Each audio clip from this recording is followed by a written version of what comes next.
Hello friends, आज botany का जो इम्पोर्टेंट क्वेश्चन है जो 2024 में पूछा हुआ वो सब देखेंगे। तो सेक्शन ए जो आता है वह बॉटनी सेक्शन होता है और सेक्शन बी जो होता है वो जूलॉजी का सेक्शन होता है। तो इसमें से सबसे पहला देख रहे हैं क्वेश्चन कि 101 क्वेश्चन है। Lecithin a small molecular weight organic compound found in living tissue is an example of.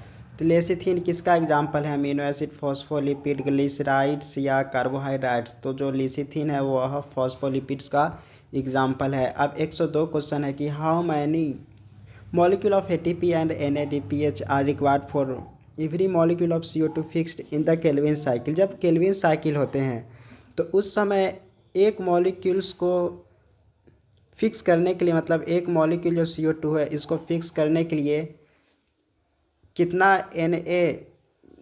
NADPH ATP required करता है? तो NADPH जो रिक्वायर्ड करता है वह 3 molecule of ATP, 3 molecule ATP required होता है एक मॉलिक्यूल CO2 को फिक्स करने के लिए, और 2 मॉलिक्यूल NADPH का रिक्वायर्ड होता है। तो इसका फाइनल आंसर हो जाएगा 4।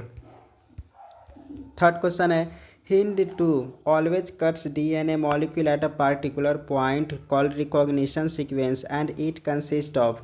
तो हिंड टू में कितने सीक्वेंस होते हैं? हिंड टू में जो होते हैं वह 6 बेस पेयर प्रेजेंट होता है। Hind two always cut DNA molecule at a particular point called recognition sequence and it consist of 6 base pair होता है। तो इसका फाइनल आंसर हो जाएगा 2। देन उसके बाद यहाँ 104 है कि in the given figure which component has thin outer walls and highly thickened inner wall.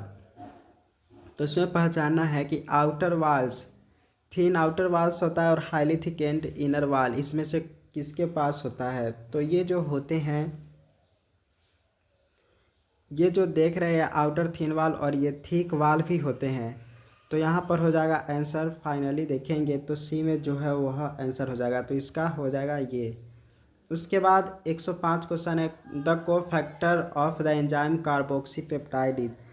को फैक्टर जो कार्बोक्सी पेप्टाइडेज का होता है वह कौन चीज़ का होता है? तो यहाँ पे जिंक जो होते हैं वह को फैक्टर ऑफ एंजाइम कार्बोक्सीपेप्टाइड्स का को फैक्टर जिंक होता है। 106 क्वेश्चन है the capacity of generate to whole plant from any cell of the plant is called. जो कैपेसिटी होता है एक छोटे से सेल से होल प्लांट बनाने की कैपेसिटी को हम लोग कहते हैं टोटी पोटेंसी।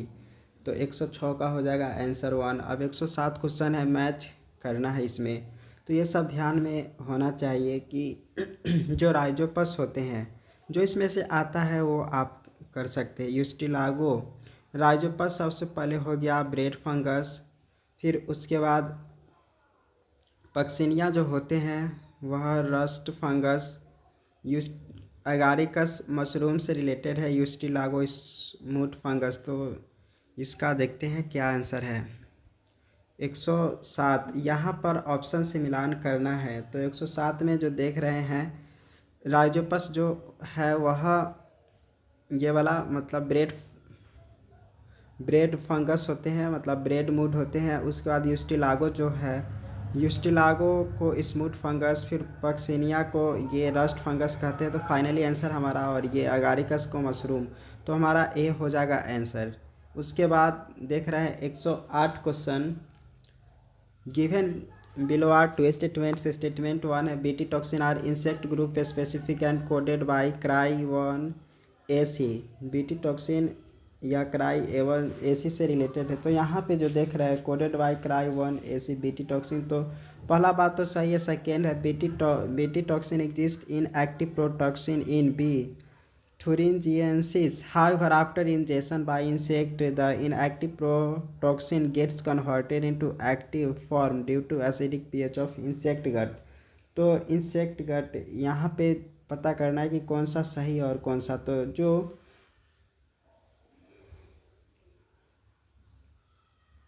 108 में स्टेटमेंट पहला सही है और दूसरा गलत है। इसका कारण ये है कि जो बीटी टॉक्सिन होते हैं वह इनकोडेड जो होते वह क्राई A1 से और क्राई 2AB से तो होता है, लेकिन ये कंट्रोल करता है कॉटन बॉलवर्म को, कॉटन बॉलवर्म को। तो यहाँ पे ये आंसर हो गया, ये गलत है। उसके बाद 109 क्वेश्चन है कि इसमें विच of the example of actinomorphic.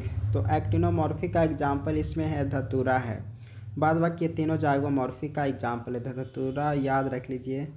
110 question है the type of conservation in which the threatened species are taken out from their natural habitat and placed in special setting where they can be protected and given special care. तो ऐसा conservation का type बताइए जिसमें उसके जो natural habitat से हम लोग बाहर रखते हैं और उसको स्पेशल केयर करते हैं, तो उसको ये बायोडाइवर्सिटी कंजर्वेशन के अंतर्गत इसको हम लोग रखते हैं। 111 क्वेश्चन है द करेक्ट स्टेटमेंट्स, इसमें से पहचानना है कौन कौन सा करेक्ट स्टेटमेंट है। तो इसमें the flower of Vallisneria are colourful and produce nectar. तो ये कलरलेस वैलिसिनेरिया होते, यहाँ कलरलेस होते हैं, तो पहला तो गलत हो जाएगा। उसके बाद दूसरा है कि the flower of water lily are not polluted by water. ये बात सही है, वे पानी में रहने के बाद ही वाटर से पॉल्यूटेड नहीं होते हैं, पॉलिनेटेड नहीं होते। देन है in most of water pollinated species the pollen grains are protected from wetting. तो बात सही है, जो बहुत सारे पानी में रहने वाले पोलन ग्रेन्स जो सिक्रीट करते हैं वह पानी से भीगने से बचते हैं। Pollen grains of some hydrophytes, pollen grains of कुछ हाइड्रोफाइट्स के जो होते हैं वह long and ribbon like structure होते हैं, ये भी सही है। उसके बाद है in some hydrophytes the pollen grains are carried passively inside water, तो ये भी सही है। उसके बाद 112 क्वेश्चन है the lactose present in the growth medium of bacteria is transported by the cell action of. तो जो लैक्टोज प्रेजेंट होता है ग्रोथ मीडियम ऑफ बैक्टीरिया, वो ट्रांसपोर्टेड जो होते हैं वह cell by the action of, किस के एक्शन के कारण वह ट्रांसपोर्ट होता है इसमें। तो इसका जो हो जाएगा यह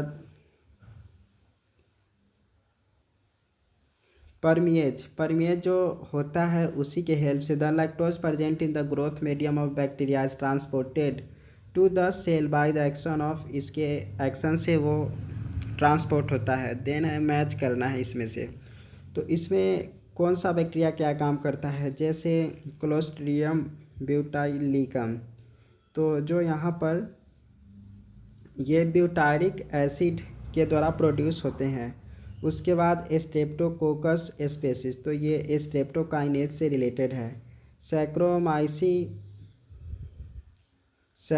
ट्राइकोडर्मा पॉलीस्पोरम, तो ये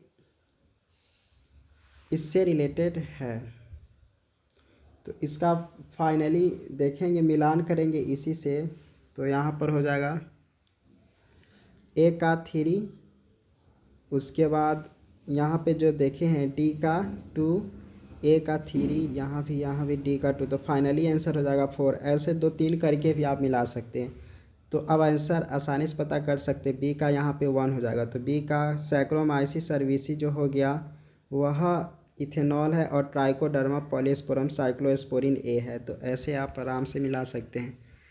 114 क्वेश्चन है the equation of Verhulst for logistic growth is. तो यहाँ पे के बहुत फेमस है, कैरिंग कैपेसिटी को इंडिकेट करता है। dN/dt is equal to RN K-N/K, तो यहाँ पे ये हो जाएगा। उसके बाद 115 क्वेश्चन है कि auxin is used by gardeners to prepare weed free lawns but no damage is caused to grass as auxin. तो यहाँ पे है कि auxin is used by gardeners, auxin gardeners के द्वारा यूज किया जाता है, gardeners to prepare weed free lawns but no damage is caused to grass as auxin. तो वहाँ पे ऑक्सिन क्या काम करता है, तो ऑक्सिन जो होते हैं does not affect major monocot. तो जो यहाँ मेजर मोनोकॉट को अफेक्ट नहीं करता है, मोनोकॉट स्पेशली जो ग्रासेस हो गया, सो लिमिटेड ये ट्रांसलोकेशन होते हैं, और it cause rapid degradation of external auxin. तो मेन सबसे बड़ा चीज़ ये है कि ऑक्सिन जो होते हैं मोनोकोटिलिडॉन्स प्लांट को अफेक्ट नहीं करता है। 116 क्वेश्चन है कि यहाँ पे identify the part of seed from the given figure which is destined to form root where the seed germinate. तो सीड जर्मिनेट कहाँ से होता है? तो सीड जर्मिनेट जो होते हैं वह यहाँ से सीड का जर्मिनेशन स्टार्ट होता है। ये जो पार्ट देख रहे हैं यहाँ से सीड, यहाँ क्योंकि रेडिकल होता है तो radicle is distinct to form a root, यहाँ यहीं पे है, तो यहाँ से रूट का फॉर्मेशन होता है। देन है given below are two statements. Statement 1 है parenchyma is living but collenchyma is dead tissue. Second है gymnosperm lack xylem vessels but presence of xylem vessels is the characteristic angiosperm. तो यहाँ पे कौन सा स्टेटमेंट सही है? और पैरेन्काइमा जो होते हैं वह लिविंग टिश्यू और कोलेनकाइमा डेड टिश्यू। तो खैर पहला तो यहाँ पर देख रहे हैं डिक्लियर कि ये स्टेटमेंट गलत है क्योंकि दोनों जो है वह लिविंग टिश्यू है, तो पहला ऐसे स्टेटमेंट गलत है। सेकेंड है gymnosperm lack xylem vessels but presence of xylem vessels is characteristic of angiosperm. तो ये बात सही है, तो हमारा स्टेटमेंट 1 इज फॉल्स और स्टेटमेंट 2 इज करेक्ट। तो फाइनली आंसर हमारा 4 हो जाएगा। उसके बाद नेक्स्ट देखते हैं question 118। These are regarded as major cause of biodiversity. में बायोडाइवर्सिटी को सबसे ज़्यादा कॉज किसके कारण होता है? तो यहाँ पे ओवर एक्सप्लॉयटेशन के कारण तो होता ही है, उसके बाद को एक्सटिंक्शन से भी ये होते हैं, उसके बाद हैबिटेट लॉस एंड फ्रेगमेंटेशन के कारण भी होता है। तो हमारा फाइनल ABD, तो ये आंसर हो जाएगा 4। 119 क्वेश्चन है which one of the does not criterion of classification of fungi. तो यहाँ पर जो देखते हैं classification of fungi morphology of mycelium से भी क्लासीफाई किया गया, मोड ऑफ स्पोर फॉर्मेशन से भी, फ्रूटिंग बॉडी से भी। तो 119 का आंसर यहाँ पे देख लेंगे तो ऐसे 2 होना चाहिए, देख लेते हैं। तो आंसर इसका हो जाएगा मेन 2 आंसर हो जाएगा। उसके बाद 120 क्वेश्चन देख रहे हैं। Identify the type of flowers based on the position of calyx, corolla and androecium with respect to the ovary from the given A and B। इसको आप गौर से देखेंगे तो ये जो देख रहे हैं ये दोनों पेरीगाइमस का एग्जाम्पल है, ये भी और ये भी पेरीगाइमस, क्योंकि ये ओवरी है और इसके चारों तरफ से इसके जो मेन पोजीशन है वहीं से स्टार्ट है, इसलिए इसको पेरीगाइमस कहा गया। तो 120 का हो जाएगा आंसर 4। अब 121 क्वेश्चन देख लेते हैं कि list of endangered species was released by. तो ये IUCN के द्वारा ये रिलीज होते हैं कि कितना इंडेंजर्ड स्पेसीज है। तो 121 का हो जाएगा आंसर 4। 122 क्वेश्चन है कि what is the fate of piece of DNA carrying only gene of interest which transferred into an alien organism. कोई एलियन ऑर्गेनिज्म है, तब सिंपल सा कुछ अलग ऑर्गेनिज्म है और वहाँ पे जो DNA को एक्सट्रैक्ट करते हैं तो उसका फेट क्या होता है, उसका फ्यूचर क्या होता है। तो यहाँ पे देखते हैं कि it may gate integrated into genome of the recipient. तो ये तो हमारा हो जाएगा आंसर। उसके बाद यहाँ पर ये भी देख रहे हैं it may multiply and inherited along with the host DNA। तो ये भी मल्टीप्लाई कर सकता है और इनहेरिटेड हो जाएगा जो आगे फ्यूचर आने वाला जनरेशन है उसमें भी। तो इसका आंसर हो जाएगा 3। देन 123 क्वेश्चन देख लेते हैं कि which of the explained the Mendel's laws of dominance. को कौन सी इसमें से एक्सप्लेन करता है। तो 123 क्वेश्चन है मेंडल्स जो लॉ ऑफ डोमिनेंस है, यहाँ पे out of one pair of factor one is dominant और अदर रिसेसिव, ये बात सही है। Alleles do not show any expression. जो एलील्स होते हैं वह एक्सप्रेशन शो करते हैं चाहे F1 हो चाहे F2 जनरेशन हो, तो ये बात यहाँ पे गलत लिख दिया। उसके बाद है factors occurs in pairs in normal diploid plant. तो फैक्टर्स हमेशा पेयर में अकर्स होते हैं अगर नॉर्मल डिप्लॉयड प्लांट्स है। तो उसका the discrete unit controlling a particular character is called factor. तो जो discrete unit controlling a particular character, discrete unit controlling a particular character, उसी को फैक्टर कहते हैं। फिर है the expression of only one of the parental character is found in a monohybrid cross.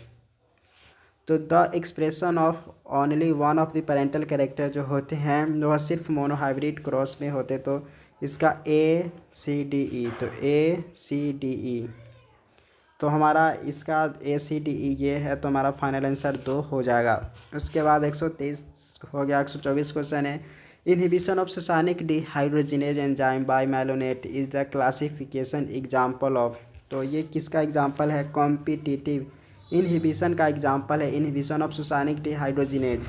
जो succinic dehydrogenase ये इनहिबिट हो जाता है बाय मेलोनेट, मेलोनेट के द्वारा ये इनहिबिट हो जाता है, तो ये क्लासिकल एग्जाम्पल है कॉम्पिटिटिव इनहिबिशन का। 125 क्वेश्चन है कि formation of interfascicular cambium from fully developed parenchyma cell is an example of, तो जो फॉर्मेशन ऑफ इंटरफेसिकुलर कैम्बियम जो होते हैं from fully developed parenchyma cells is example of, ये किसका एग्जाम्पल है? तो formation of interfascicular cambium from fully developed parenchyma, वहाँ से इंटरफेसिकुलर कैम्बियम अगर डेवलप होता है तो जो ये एग्जाम्पल है वह डी डिफ्रेंसिएशन का एग्जाम्पल है, तो ये याद रख लीजिए। उसके बाद 126 क्वेश्चन है, spindle fibres attach to kinetochore, जो स्पिंडल्स फाइबर होते हैं इस तरीके से वह अगर काइनेटोकोर से अटैच होते हैं, तो ये एग्जाम्पल है मेटाफेज का, तो 126 का आंसर 2 हो जाएगा। 127 क्वेश्चन है कि tropical region shows greatest level of species richness because, tropical region के पास बहुत ज़्यादा स्पेसीज रिचनेस है, इसका मेन रीज़न क्या है? तो इसका मेन रीज़न ये सब है। सबसे पहला देख लेते हैं कौन कौन रीजन के कारण वहाँ पे ज़्यादा स्पेसीज रिचनेस है। तो tropical latitude remain relatively undisturbed for millions of year, जो ट्रॉपिकल लैटिट्यूड है वह मिलियंस ईयर से एक ही जैसा मतलब अनडिस्टर्ब है। Hence more time was available for species diversification, तो यहाँ पे मोर टाइम बहुत लंबे समय से स्पेसीज डाइवर्सिफिकेशन है।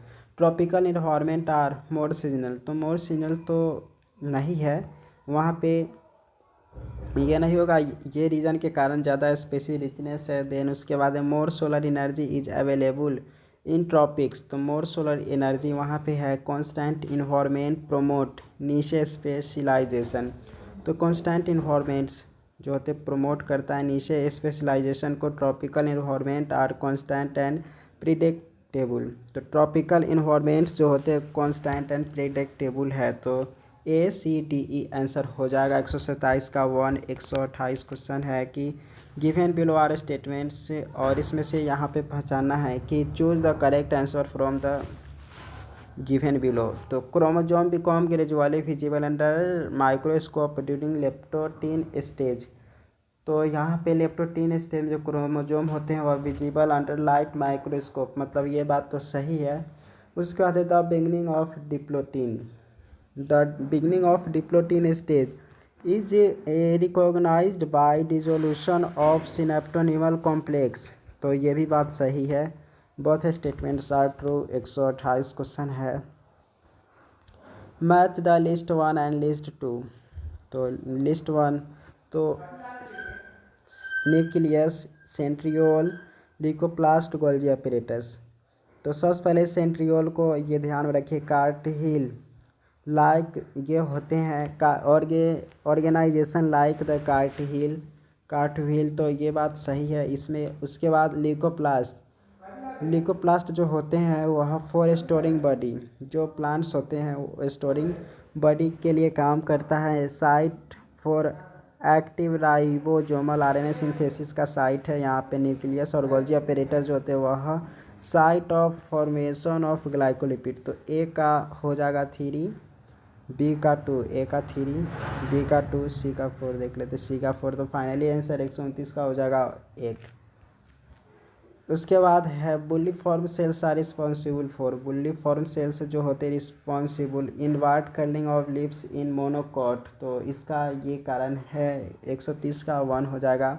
132 है कि a pink flower snapdragon plant was crossed with red flowered snapdragon, what type of phenotype is expected by the progeny, तो किसके द्वारा ये मतलब प्रोजेनी उसका क्या होगा, इस तरह से किया गया हुआ। तो ओनली रेड फ्लावर प्लांट जो होंगे वो क्या वही आएंगे, या red flower as well as pinked flower plants. तो यहाँ पे दोनों का करेक्टर आएगा, इसलिए आंसर इसका 132 का हो जाएगा। तो अब 132 question. A transcription unit DNA is defined primarily by the three regions in DNA and these are with respect to upstream and downstream end। तो वहाँ पे कौन कौन होता है? सबसे पहले जो होते हैं inducer, promoter, structural gene and terminator होते। तो 132 का आंसर हो जाएगा 4। ये जो होते हैं इस तरीके से, तो सबसे पहला होता है प्रोमोटर, उसके बाद इस तरीके से जो होता है स्ट्रक्चरल जीन एंड लास्ट में होता है वह टर्मिनेटर प्रेजेंट होता है। 133 क्वेश्चन है कि in plants black seed colour B इस तरीके से यहाँ पे है, और फिर डोमिनेंट फेयर वाइट कलर, ये ब्लैक कलर का है, और यहाँ पे इसके और फाइंड आउट जीनोटाइप, इसका जीनोटाइप आपको पता करना है। तो क्या इसका जीनोटाइप होगा? तो विच of the following genotype will you cross it. तो इसका जीनोटाइप जो होगा, ये जीनोटाइप यहाँ पे है, और ये जो है फिनोटाइप है। उसके बाद which of the following are required for direct reaction of photosynthesis, जो होते हैं उसके लिए क्या क्या चीज़ का रिक्वायरमेंट है? तो CO2 का रिक्वायरमेंट तो ज़रूर है, CO2। उसके बाद यहाँ पे क्लोरोफिल का भी रिक्वायरमेंट होगा, और देन उसके बाद ATP का रिक्वायरमेंट भी यहाँ पे हो जाएगा। तो ये जब डायरेक्ट रिएक्शन होता है तो क्लोरोफिल, CO2, ATP का रिक्वायरमेंट होता है। तो 134 का हो जाएगा ये। उसके बाद 135 क्वेश्चन है कि ये मैच करना है, तो ये चारों टर्म्स मालूम होना चाहिए कि कौन से टर्म को क्या कहते। तो इसमें सबसे पहला जो टर्म है,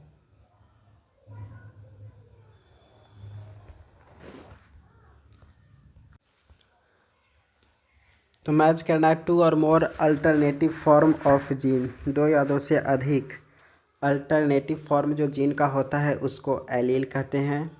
उसके बाद है question cross of F1 progeny with homozygous recessive plant.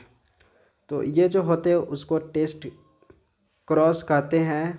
Cross of F1 progeny with homozygous recessive plant, F1 के साथ अगर ये करते हैं तब। उसके बाद cross of F1 progeny with any of the parents, तो कोई एनी ऑफ दी पेरेंट्स से हम जब क्रॉस करते तो उसको बैक क्रॉस कहते हैं। उसका number of sets in plants होते हैं वह पॉलीप्लॉइडी होता है। तो A का 3, B का 4, C का 1, A का 3, B का 1, C का 1 है, और D का 2।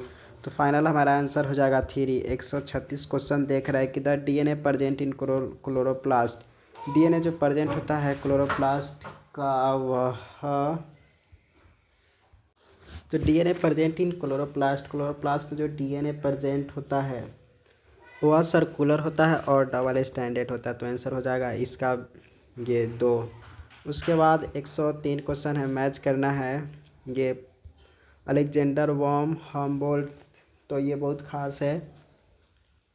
तो रॉबर्ट में इन्होंने जो बताया था global species diversity about 7 million, तो ये चीज़ को बताया था रॉबर्ट में जो ग्लोबल स्पेसीज पूरे धरती पर स्पेसीज है वह 7 मिलियन के आसपास है। उसके बाद अलेक्जेंडर वॉन हम्बोल्ट, तो ये जो बताया गया था इनके द्वारा टर्म, वह स्पेसीज एरिया रिलेशनशिप को दिए थे लॉन्ग। उसके बाद है पॉल हर्लिक, तो ये जो बताए थे राइवेट पॉपर हाइपोथेसिस को बताया था डेविड टिलमैन ने बताया था। Long term ecosystem experiment using outdoor plots के लेकर इन्होंने बताया था। मैच लिस्ट 1 और 2 के साथ मैच करना है।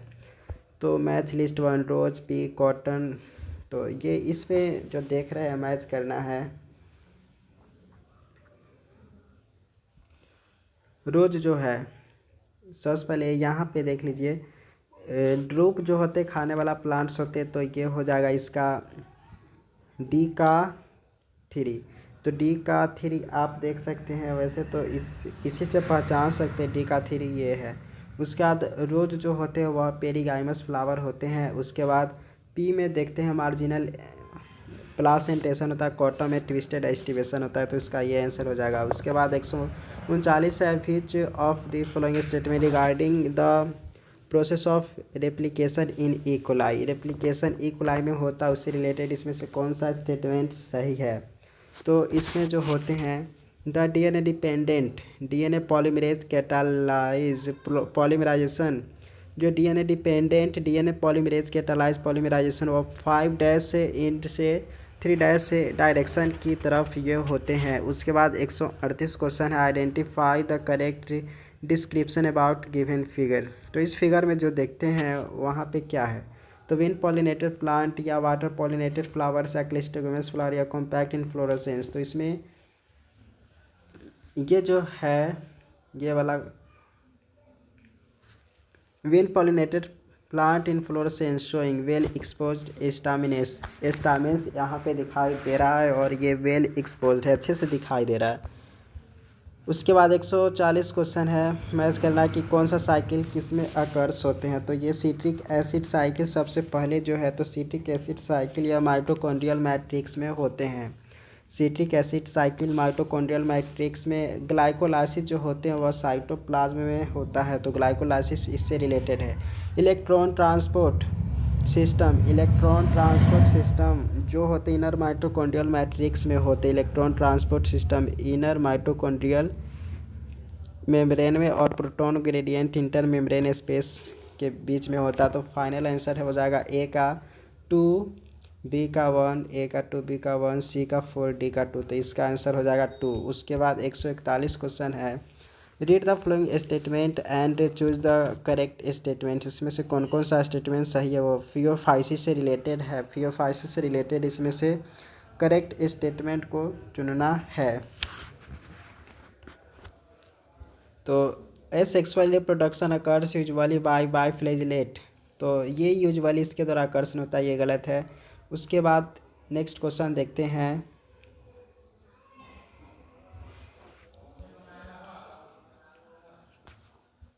Asexual reproduction occurs usually by flagellate, तो ये फियोफाइसिस से रिलेटेड कहा गया, फियोफाइसिस से रिलेटेड इसमें, तो बाय फ्लैजिलेट्स के द्वारा अकर्स होता है। Sexual reproduction by oogamous method only लगा दिया, इसके कारण ये गलत हो गया। Stored food in the form of carbohydrate which is either mannitol और लैमिनेरिन हो सकता है, तो ये बात सही है। उसके बाद है कि the major pigments found in chlorophyll a c and carotenoids and xanthophyll, तो ये भी बात सही है, इसमें मेजर पिगमेंट ये होता है क्लोरोफाइसी, फियोफाइसी, देन रोडोफाइसी। तो फियोफाइसी में a c and carotenoids xanthophyll occurs होते हैं, ये आंसर हो जाएगा। Vegetative cells have cellulosic wall usually covered on the outside by gelatinous coating of algin, तो ये भी बात सही, हमारा आंसर हो जाएगा 142 का ए सी डी ई 3 में है, इसके कारण ये आंसर हो जाएगा। उसके बाद 143 क्वेश्चन है कि in an ecosystem net primary productivity जो फर्स्ट ट्रॉपिक लेवल पर ये है, what would GPP of the third trophic level, GPP यहाँ पे थर्ड ट्रॉपिक लेवल पर क्या होगा। तो फर्स्ट ट्रॉपिक लेवल पर तो हो गया 100, सेकेंड जो लेवल पर इसमें ये नेट प्राइमरी प्रोडक्टिविटी है। उसके बाद सेकेंडरी का जो होगा वह ये समझिए नेट प्राइमरी प्रोडक्टिविटी बराबर 100 यहाँ पे देख रहे हैं, तो नेट प्राइमरी प्रोडक्टिविटी मतलब ये सेकेंड वाला देख रहे हैं, और थर्ड का जीपीपी पूछा है, तो थर्ड का जीपीपी इसमें से 10 हो जाएगा, तो फाइनल आंसर 100 ये हो जाएगा 143 का आंसर 3। उसके बाद 144 क्वेश्चन है, मैच करना है इसमें से।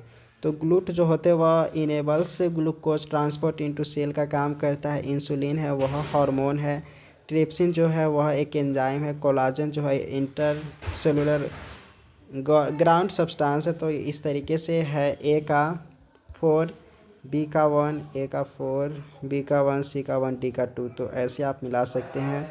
उसके बाद 145 क्वेश्चन है कि identify steps in carboxylic cycle which does not involve oxidation of substrate में, इसमें से जो रोल नहीं निभाता है वहाँ पे सुसाइनिल कोएंजाइम से सुसाइनिक एसिड ये हो जाएगा। उसके बाद 146 क्वेश्चन है, गिवन बिलो आर 2 स्टेटमेंट्स, और यहाँ पे देख रहे हैं कि increase in its oxidation state. यहाँ सबसे पहले 146 का देख लेते हैं कि in C3 plant some O2 binds to RuBisCO hence CO2 fixation is decrease.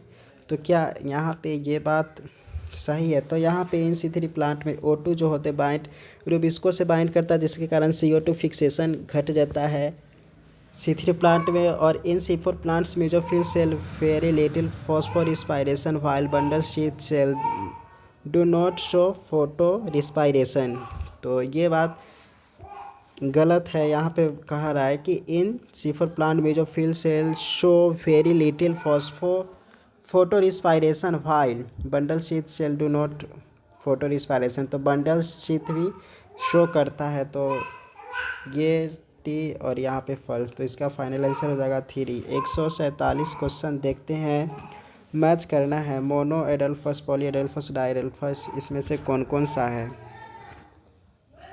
तो जो मोनो एडल्फस है वह चाइना रोज है। डाई एडल्फस वह पी है। उसके बाद पॉली एडल्फस यहाँ पर जो देखते हैं साइट्रस है। एपीफाइलस लिली है। तो इसका फाइनल आंसर देख लेंगे, ये हो जाएगा monadelphous China rose. Diadelphous हो गया वह पी, पॉली एडल्फस साइट्रस और एपीफाइलस लिली। 148 क्वेश्चन है, मैच करना है साइंटिस्ट से रिलेटेड। तो ये भी पॉइंट्स खास है। फ्रेडरिक ग्रिफिथ ने इन्होंने ट्रांसफॉर्मेशन टर्म को दिया गया था। फ्रैंकोइस जैकोब एंड जैक्यू मोनोड ने जो टर्म दिया गया था वह लैक ओपेरॉन के बारे में दिया गया था इनके द्वारा। उसके बाद हरगोविंद खुराना ने जो टर्म दिया था जेनेटिक कोड के बारे में। सेल्सन एंड स्टाहल ने semi conservative mode of DNA replication term को दिया था। तो यहाँ पे ध्यान रख लेना है कि फ्रेडरिक ग्रिफिथ ने लैक ओपेरॉन टर्म दिया था। फ्रैंकोइस जैकोब एंड जैक्यू मोनोड ने जो टर्म दिया था वह लैक ओपेरॉन से रिलेटेड। उसके बाद मेसेल्स एंड स्टाहल ने semi conservative mode of DNA replication term दिया था और गोविंद खुराना ने जेनेटिक कोड को टर्म दिया था। उसके बाद 149 क्वेश्चन है। Which of the following are fused in geometric hybridization involving two varieties of plant? तो which of the following are fused with geometric hybridization involved to varieties of plant में जो होते हैं वह प्रोटोप्लास्ट के प्रोसेस में ये अकर्स होते हैं।